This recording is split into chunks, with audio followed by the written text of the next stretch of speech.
आणि रेडिओवरती सकाळी सकाळी राष्ट्रसंत सद्गुरु जनार्दन स्वामी मौनगिरी महाराज ब्रह्मली समाधिस्थ झाले बर का.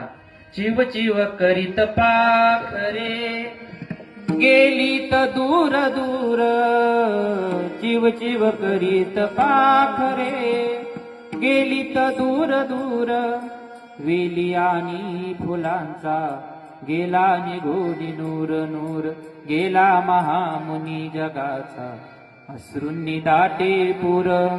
बोला ना मौनगीर, बोला ना मौनगीर,